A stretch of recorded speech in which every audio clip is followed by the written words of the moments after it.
বাংলাদেশে প্রত্যর্পণের অনুরোধের বিরুদ্ধে যে ব্যবস্থা নিতে পারেন হাসিনা জানালেন ভারতের সাবেক রাষ্ট্রদূত। জানাবো আওয়ামী লীগ নেতাকর্মীদের বিএনপিতে যোগদান, যা বললেন মির্জা ফখরুল।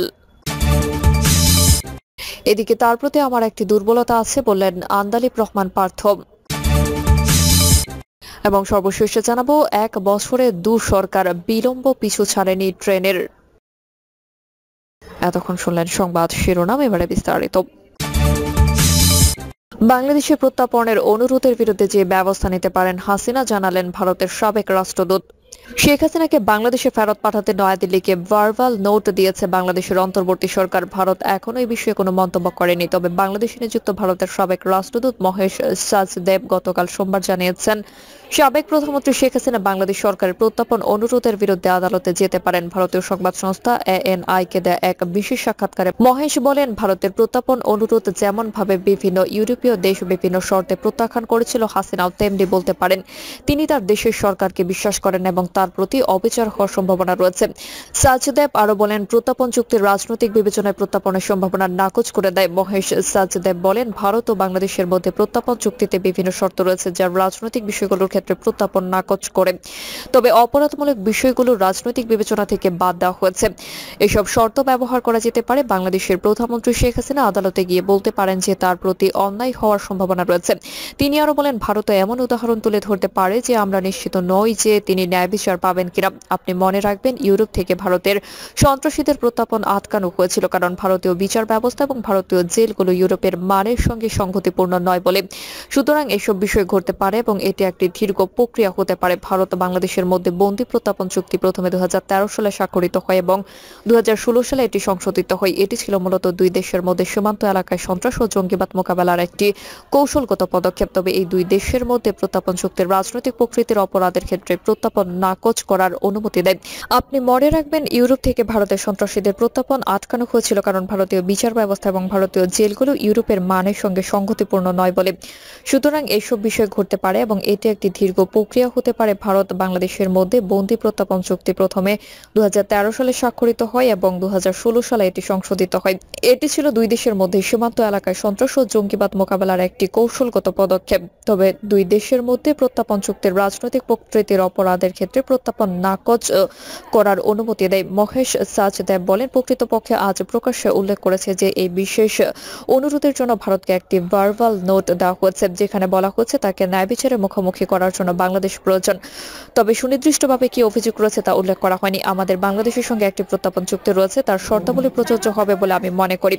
একই সঙ্গে 2-3টি যোগাযোগ প্রাসঙ্গিক হতে পারে। সাচদেব বলেন, ভার্বাল নোট সাধারণত কূটনৈতিক যোগাযোগের সর্বনিম্ন স্তর এবং এটি কোনো একটি বিষয়ে একটি দেশের অগ্রাধিকার নির্দেশ করে। তিনি বলেন, প্রথমত ভার্বাল নোট দুই সরকারের মধ্যে যোগাযোগের সর্বনিম্ন স্তর। এটি অগ্রাধিকার নির্দেশ করে, এটি কেবল কিছু রেকর্ড রাখার জন্য ব্যবহৃত হয়। আপনি যদি ভিসা চান সেটাও একটি নোট ভার্বাল।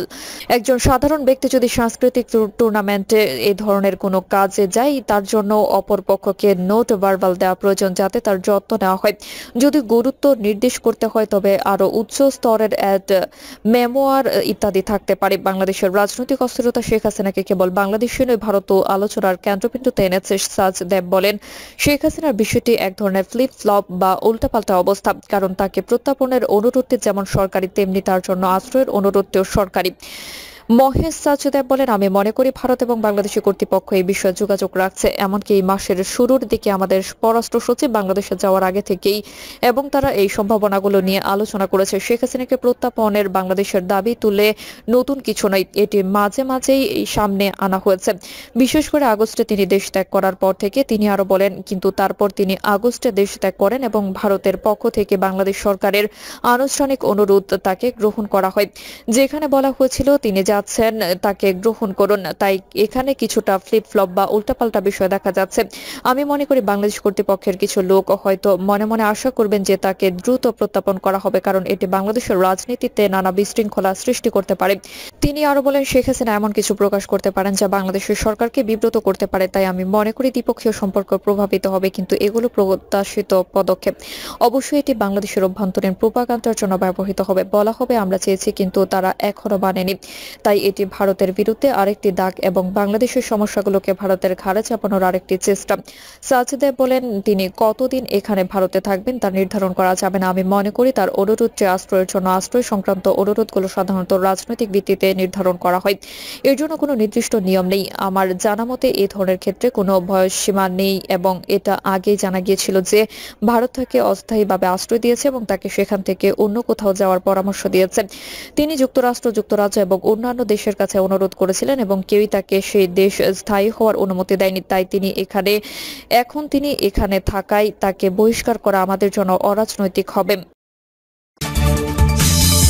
আওয়ামী লীগ নেতাকর্মীদের বিএনপিতে যোগদান, যা বললেন মির্জা ফখরুল। বিএনপির মহাসচিব মির্জা ফখরুল ইসলাম আলমগীর বলেছেন, দুর্নীতি ফ্যাসিবাদকে উত্তরণের উপায় হলো গণতন্ত্রকে প্রতিষ্ঠিত করা।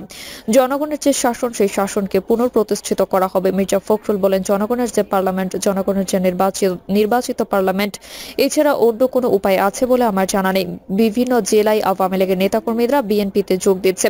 এ ব্যাপারে প্রশ্ন করা হলে তিনি আরো বলেন, এটি জানা আমার নেই। তবে বিএনপির মহাসচিব বলেন, গণহত্যা, সন্ত্রাসী কাজে জড়িতদের বিএনপিতে আসার কোনো সুযোগ নেই। এ সময় উপস্থিত ছিলেন জেলা, উপজেলা বিএনপির বিভিন্ন স্তরের নেতাকর্মীরা। তার প্রতি আমার একটি দুর্বলতা আছে বললেন আন্দালিব রহমান পার্থ।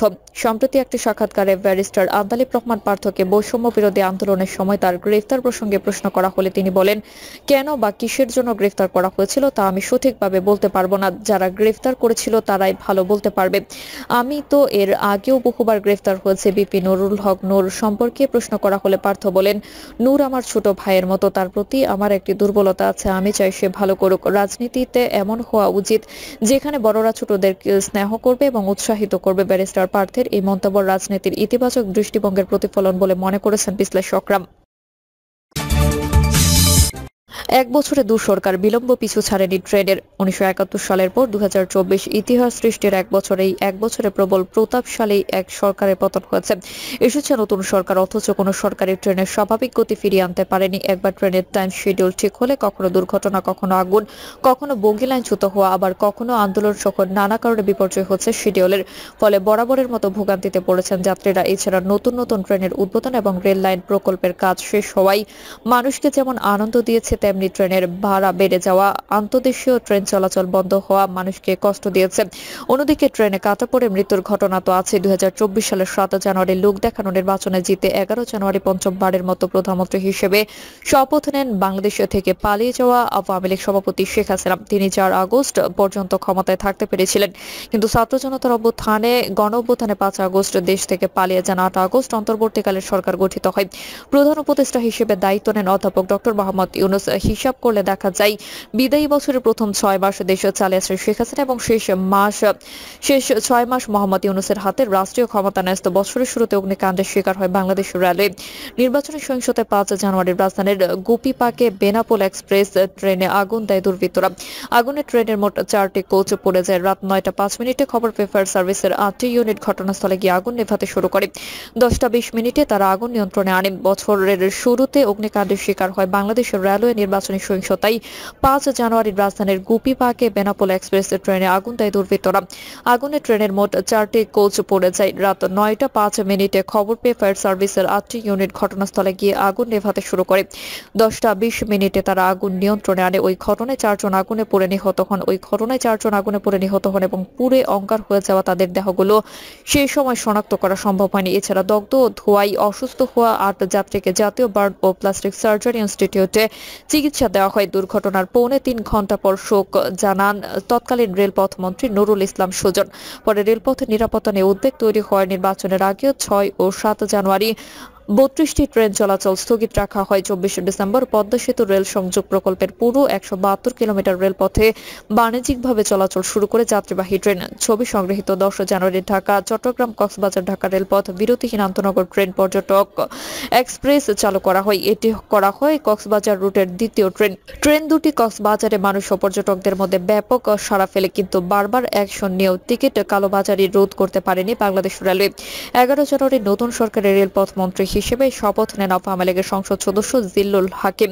আওয়ামী লীগের সংসদ সদস্য জিল্লুল হাকিম তিনি রাজবাড়ী 2 আসন থেকে নির্বাচিত হন। নির্বাচনের আগে বেশ কয়েকটি বড় সহিংসতার পর 5টি আন্তনগর ট্রেনে প্রাথমিকভাবে ক্লোজ সার্কিট ক্যামেরা লাগায় বাংলাদেশ রেলওয়ে, কিন্তু দায়সারা কাজ আর প্রযুক্তি বিজ্ঞান কম থাকায় শুরু থেকে সিসি ক্যামেরাগুলো কোনো কাজে আসেনি, হয় অর্থের অপচয়। ওই সময় যোগাযোগ বিশেষজ্ঞ বাংলাদেশ প্রকৌশল বিশ্ববিদ্যালয়ের অধ্যাপক মোহাম্মদ হাদিউজ্জামান ঢাকা পোস্টকে জানিয়েছেন, ট্রেনের জন্য ইন্টারন্যাশনাল সিকিউরিটি প্রটোকল বলা আছে, কোচের মধ্যে কমপক্ষে 2টি অগ্নি নির্বাপক যন্ত্র, সিসি ক্যামেরা থাকতে হবে। প্রিয় দর্শক, এই ছিল এখনকার সর্বশেষ সংবাদ। আপনি সব সংবাদ পেতে চ্যানেলটি সাবস্ক্রাইব করে বেল আইকনটি ক্লিক করে রাখুন।